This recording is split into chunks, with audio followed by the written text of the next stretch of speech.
continue recording. I'm just going to record it because it'll be in high quality that way. You'll actually be able to read the stuff.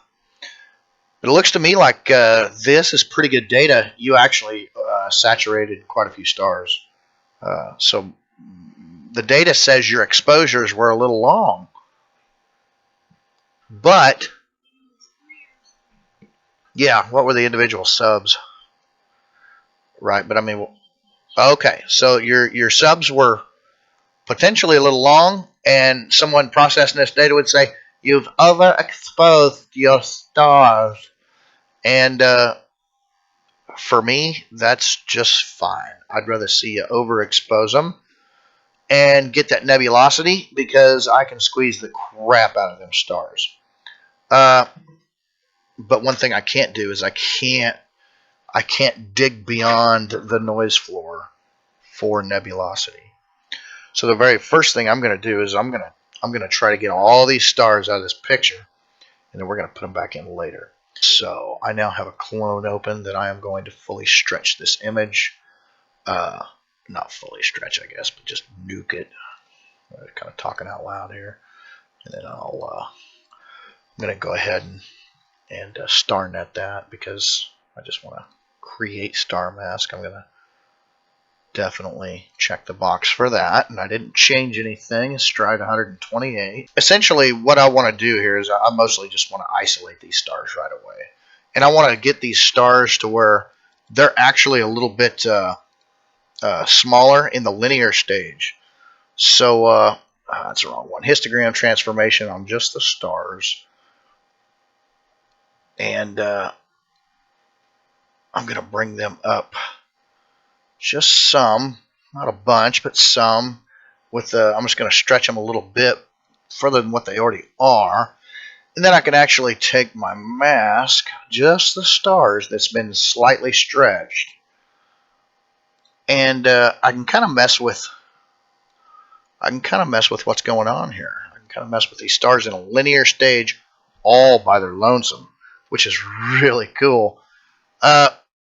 And there's a couple things I can do. One, I can deconvolve them, which you can go through the whole external process of getting this. And I think I've taught you how to get an external PSF, have I not? Do you remember the external PSF?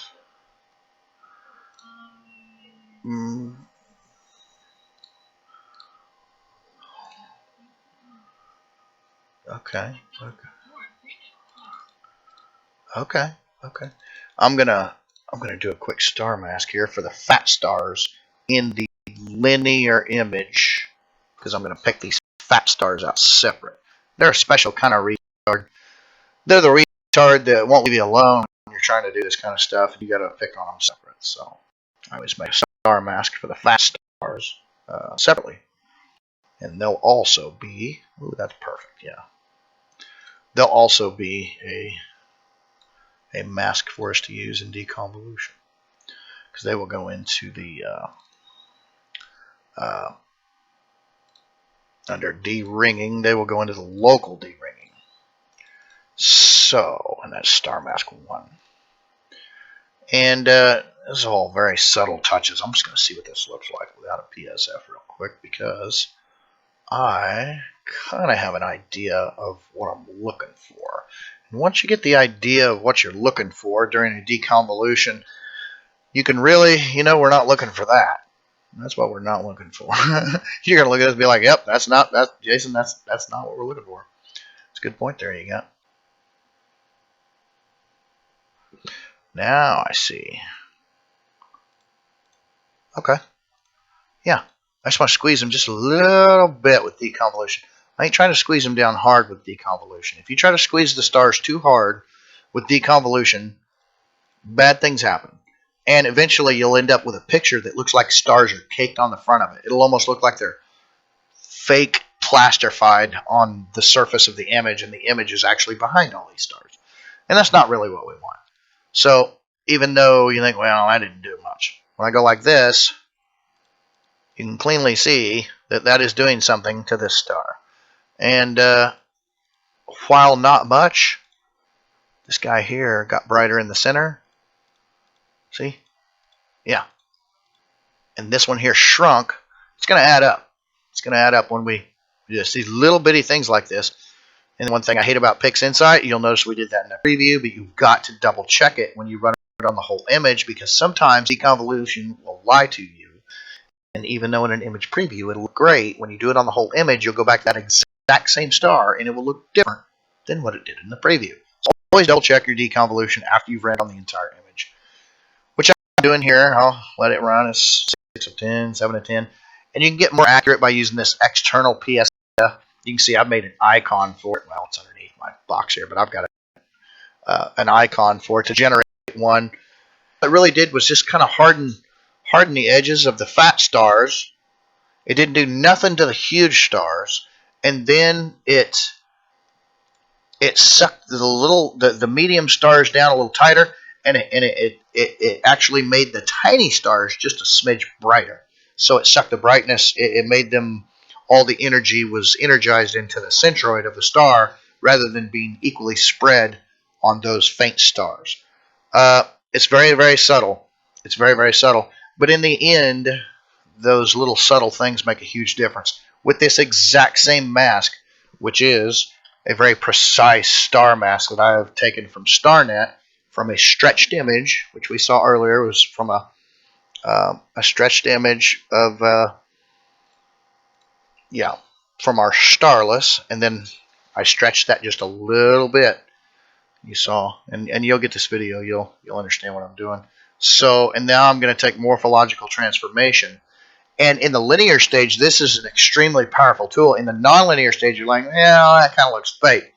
But in the linear stage, you got to be a little careful with it, because you'll end up with a picture that really, I mean, you can actually choose which stars you want to leave in. You can actually just get rid of, like, if there's, say, oh my God, there's so many little stars, just get rid of them. I mean, you can completely do away with them. And I'm just going to kind of leave all of them in for now, but we'll suck them down a little bit. And yeah, see, and where convolution made them hard, this softens them and shrinks them. So now the centroid's all, man, look at that. That is a round star. Yeah, these are very round stars. So, and it's good too. That dimmed it up a little bit. Now the nebula almost looks like it's, I don't know, not in front of the picture, but it looks almost even. The stars don't look like they're in front of the nebula, and you're having to look through the stars to see the nebula. The nebula actually looks like it's kind of there with them, or maybe it's in front of them just a little bit. And that's what I try to do with my pictures. If you want to gain that depth, it's kind of an eyeball thing, really. It's not a science per se. But basically, when you look at the picture, to me, this lower portion of it that has lots of detail that's shaded gray at the bottom towards the image, it almost feels like that's closer to me than, say, the center of the image, where most people's would be a brilliant blue. The same way with the top of the image, where the top of the rosette is, that feels, to me, that almost feels like it's closer to me. So I'm going to take something like that feels that way, and I'm just going to go ahead and run with it. What I'm going to do now is, because I'm done messing with stars, what I'm going to do now is I'm going to take our starless image, which is, you know, it's an image with no stars. Okay, yeah, that makes sense. And I am going to clip it. I'm going to open my histogram transformation, and I'm going to drag the black point up until it is very, very black on the outside. I don't want no background, nada. And I'm actually going to drag the gray point back towards the center a little bit. Actually use I can actually use clone stamp and clone stamp out this. If there's any bad data over here causing you grief, you can clone stamp this image. Like, I'm just going to box it. Oh, yep, that's what I want. So this is going to be a part of our mask. This crap over here, you could go along and say give you a radius of the biggest one you can get and hit control. Well, you'd have to find a black spot and then just go like this. Yeah, buddy, I'll just trick all that crap out. See, that's a bunch of crap that actually just physically don't actually belong there. Whatever that is, that's not really part of this image. And we don't really, hell, I'm already started. I might as well just do it. Sorry, I narrate what I'm doing. You'll just have to deal with it. I'm a narrator. Yeah, so I'm just, and this ain't real super perfect here. I'm not getting, and now I could go and put on a smaller brush here. Let's say, you know, we're gonna put a little smaller brush on here. Maybe touch it up. Let's get some of this noise right here. I'm missing some there. I think I got some here. Yeah. All right. So there's nothing elaborate what I've done here. Okay. But what I did do was I took some data out of this, and it's not really, we're not taking data out of the picture. We're just going to use this as a mask. So we're going to highly manipulate this mask. And now we're going to manipulate it even further. So what I'm going to do with this kick-ass no stars image that I've completely clipped the blacks with is I'm going to take the stars that don't exist anyway, and I want to make damn sure that they are completely gone out of this image. And there's only one way I can do this. The only way I can do this is I'm going to give it a new name. We're going to call it stars. And this one here, instead of autosave clone, we're going to call it, I'm just going to call it starless. And I'm going to open up Pixel Math. I'm going to bring Pixel Map up here. So we got destination. We want to create a new image. And the color space, even though we're working within an RGB color space, as a mask, I want this mask to be kind of binary. You know, I shouldn't say binary. I want it to be a hard mask. I don't want it to be, well, this was kind of reddish. I want it to be a hard mask. So I'm going to make it a grayscale mask. And up here, it's just a single RGBK expression. We're going to go starless minus stars. And I'm going to hit the square button. And now, as one can clearly see, I have created a mask that has, which you can't see, but you will. I've created a mask that has completely taken all these stars out of it. And I'm going to highlight. Well, actually, I'm not going to use that quite yet. But I've created a mask that has taken the stars out of it as if they are not there. A couple options we can do here. One is I can actually take this mask off. I can screen transformation. Sorry. So I check marked it. And I'm just going to go ahead and stretch this image. We're coming out of the linear stage. Okay. And now I can apply this kick-ass mask we just made. And we can really go to town on just how much we want to take, how much detail we want to take out of this, or, you know, pull out of it. So I'm going to go with 8 layers, and I'm just going to go to the third one, biased, let's go. And I'm going to do it to the luminance layer. If I really wanted to get tricky here, I could really sharpen the crap out of this by making a synthetic luminance layer. But right now I'm kind of playing with all of the data together because it's pretty darn good. It don't look bad to me at all. It looks really good. Because there comes a point when you sharpen it so much with a synthetic layer, it almost looks fake. So you got to be careful of that too. And I'm sure you know this. Sometimes I get carried away with some of that stuff, and I have to go back and reprocess it. Like a day later, I'll be like, "What the hell was I thinking?" And so I almost never. A lot of times I'll post stuff, and then like I'll look at it a week later and be like, "Oh my god!" It's like it's amateur hour, bad. You know what? You know what I mean? Surely, don't you? Yeah. Oh, see, look at that. I went way too much here. So let me just go. I'm going to keep this just nice and easy because I know you don't like that. You're more of a naturalist. Let's go 0.050. Man, see these little bias, and I'm working within multilinear scale transformation. Another one that works good is multimedian transformation. You can also click the de-ringing if you start seeing weird things happen. But by that time, if you do, you're probably overcooking it anyways. And I like to do just real subtle touches with these sharpening tools because, I mean, already it don't take much to make them look pretty crispy. And by the time we get to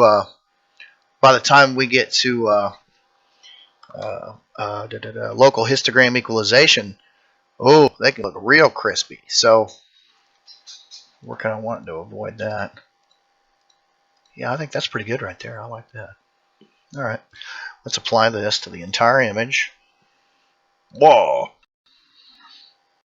Voila. Okay. And I'm just going to gut right to local, and I'm just going right after the detail. I'm not even trying to mess with the blacks out here at all because I can deal with that. I could have dealt with that earlier with your DBE and getting carried away with all that. Yeah, you could have done that. You know how to do that. But, man, and see, I am just targeting just the nebula here. See how awesome? When you look at this, you're going to think, wow, that's really cool. Why didn't I do that? And I think you knew how to do some of this, and most of this I think you do know how to do. Okay, so I'm done dinking with the nebula. I'm done dinking with the stars. What's next? Okay, so I can hit this. This is our mask. It's really cool when I hit Control K because, I can show the mask. It's like, holy crap, he's working on this little bitty dinky area. Excuse me for 1 second. I got a pissed off dog who extremely wants in this door. With Control K on, I've got a really kick-ass mask here, which shows that I am not messing with any stars whatsoever. I am not messing with the background whatsoever. I am only targeting high-signal nebulous areas, which is pretty sweet because it also means that I can invert the entire damn thing. And now I am not messing with the background whatsoever. I am messing with the stars and the background only, and not the nebula. I am going to jack with the nebula. I'm going to stretch it a little more, and then I'm going to twist its tone just a shade, and I'm going to use this A and B and C in these curves, and you can do whatever you want to with them, but you can see what I like to do, because I like to give them a little extra flair. I'm kind of flary like that. I like happy trees in places, and but we don't want it to lose. See, I feel like we're getting a little too much. I don't want it to lose its. I don't want it to lose its depth. I don't want it to lose its depth. Very small touches, and I'm just going to go with that because that is pure taste. And there's no reason me sitting here trying to teach you about taste because your tastes are going to be different than mine, and that's really cool because that's all about this hobby. Is this a photometrically calibrated image? Nope. Although we could photometrically color calibrate it. Say it's not easy, but it is kind of easy. I mean, it's kind of easy. Orion's it's the first one you shoot and it's the last one you master. I haven't that's a hard freaking target, dude. I'm telling you that it. Yeah. Oh yeah. Yep. No, and I'll make Orion look so flavorful in my Acromat, and it's like that is nothing what it actually looks like, and it's not because I shoot narrowband through an Acromat, and then you've got all this, all natural, but you need to shoot it with an IR cut filter only. If you'll start shooting some things like Orion or say the Iris Nebula, and some of those things with just no damned filter, be patient, wait for them to come overhead.